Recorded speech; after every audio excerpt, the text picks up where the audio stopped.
আসসালামু আলাইকুম, pulse matrix নিউজে স্বাগতম। আমি মোহাম্মদ রায়হান। আজকের আন্তর্জাতিক সব খবর নিয়ে হাজির হয়েছি। শুরুতে শিরোনামগুলো জানাবো, তারপর বিস্তারিত। যুদ্ধবিরতি সত্ত্বেও গাজায় ইসরায়েলি হামলা অব্যাহত, শিশুসহ নিহত ৩। যুদ্ধবিরতি সত্ত্বেও দক্ষিণ লেবাননে ইসরায়েলি বিমান হামলায় একজন নিহত। মার্কিন যুদ্ধজাহাজ ইরানের দিকে অগ্রসর হওয়ায় নতুন হামলার হুমকি হুতিদের। মার্কিন বিমানবাহী রণতরী মোতায়েন কাছেই, পাত্তা দিচ্ছে না ইরান। উত্তর গাজায় অবশিষ্ট মুসলিম বসতি নিশ্চিহ্ন করছে ইসরায়েল। যুদ্ধবিরতি সত্ত্বেও গাজায় ইসরায়েলি হামলা অব্যাহত, শিশুসহ নিহত ৩। এই বিষয়ে আপনার মতামত কমেন্টে জানান এবং যুদ্ধের সব আপডেট আগে পেতে চ্যানেলটি সাবস্ক্রাইব করে যাবেন। আসসালামু আলাইকুম, স্বাগতম জানাচ্ছি পুলস ম্যাট্রিক্স সংবাদে। আমি মোহাম্মদ কিবরিয়া। এতক্ষণ শুনছিলেন সংবাদ শিরোনাম, এবার বিস্তারিত। গাজা উপত্যকায় দীর্ঘদিনের সংঘাতের পর যখনই যুদ্ধবিরতির কোনো আশা বা ঘোষণা আসে, বিশ্ববাসী কিছুটা স্বস্তির নিঃশ্বাস ফেলার চেষ্টা করে। কিন্তু বাস্তবতা যে কতটা রূঢ় তা আবারও প্রমাণিত হল সাম্প্রতিক এই ঘটনায়। আপনারা হয়তো বিভিন্ন মাধ্যমে শুনেছেন যে একটি যুদ্ধবিরতি কার্যকরের আলোচনা বা প্রক্রিয়া চলা সত্ত্বেও গাজার বিভিন্ন অঞ্চলে ইসরায়েলি বাহিনীর অভিযান বা হামলা থেমে থাকেনি। আর এরই ধারাবাহিকতায় আবারও প্রাণ হারিয়েছেন এক শিশুসহ অন্তত ৩ জন সাধারণ মানুষ। এই ঘটনাটি এমন এক সময় ঘটল যখন মানবিক সাহায্য পৌঁছানোর জন্য একটি শান্ত পরিবেশের ভীষণ প্রয়োজন ছিল। কিন্তু আকাশপথে বা স্থলপথে এই ধরনের আক্রমণ পরিস্থিতিকে আবারও জটিল করে তুলেছে এবং সাধারণ মানুষের মনে যেটুকু আশার আলো ছিল তাও যেন নিভে যেতে বসেছে। আপনারা যদি এই পরিস্থিতিটি গভীরভাবে বিশ্লেষণ করেন তবে দেখবেন যে প্রতিবারই কোনো না কোনো অজুহাতে এই ধরনের সামরিক তৎপরতা চালানো হয়, যেখানে শেষ পর্যন্ত প্রাণ হারাতে হয় নিরীহ নাগরিকদের, যাদের এই সংঘাতের সাথে হয়তো কোনো সরাসরি সম্পর্কই নেই। বিশেষ করে শিশুদের মৃত্যুর খবরগুলো বিশ্ব বিবেককে ভীষণভাবে নাড়া দেয়, কারণ তারা এই সংঘাতের সবচেয়ে বড় শিকার এবং তাদের নিরাপত্তা নিশ্চিত করার জন্য কোনো পক্ষই যেন কার্যকর ভূমিকা নিতে পারছে না।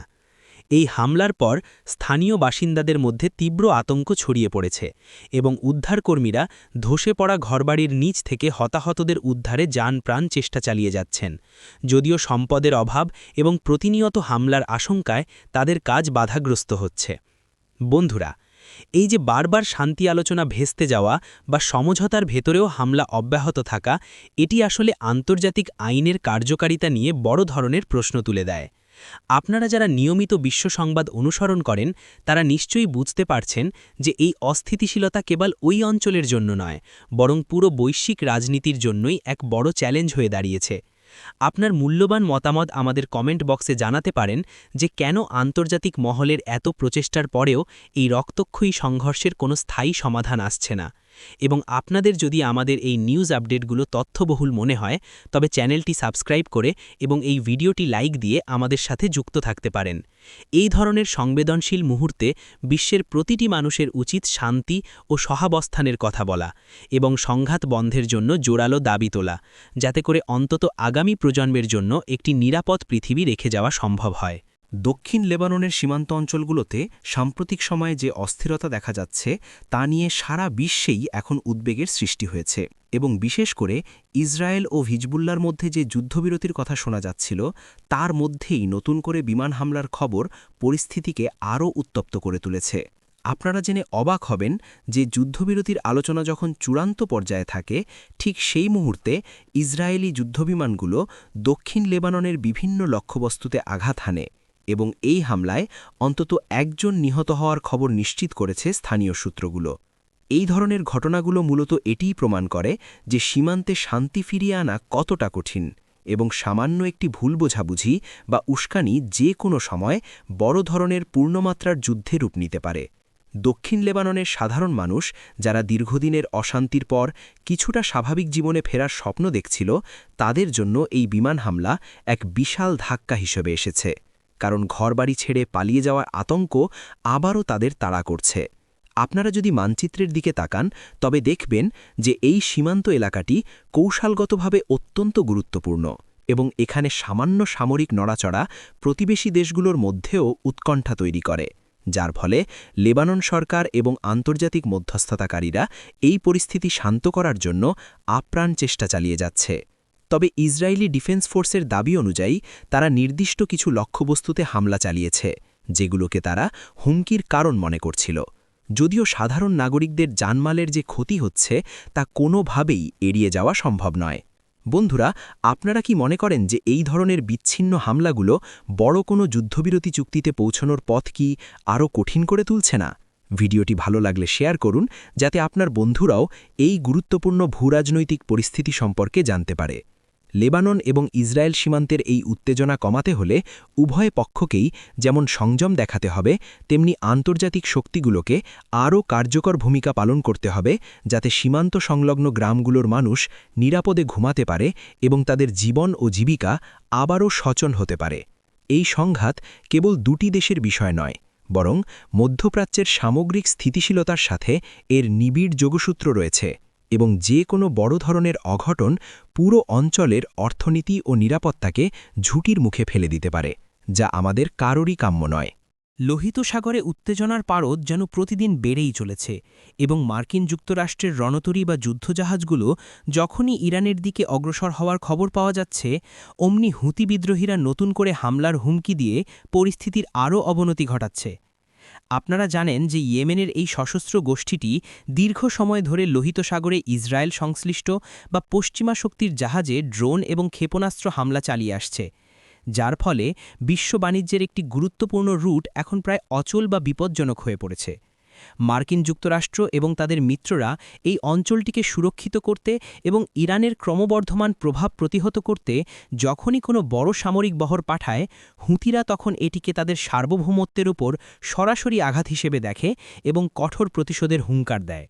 তারা স্পষ্ট জানিয়ে দিয়েছে যে কোনো ধরনের আগ্রাসন বা উস্কানি সহ্য করা হবে না, এবং তাদের কাছে এমন প্রযুক্তি ও অস্ত্রশস্ত্র রয়েছে যা দিয়ে তারা মার্কিন আধুনিক রণতরীগুলোকে লক্ষ্যবস্তু করতে সক্ষম, যা সমর বিশেষজ্ঞদেরও বেশ ভাবিয়ে তুলছে।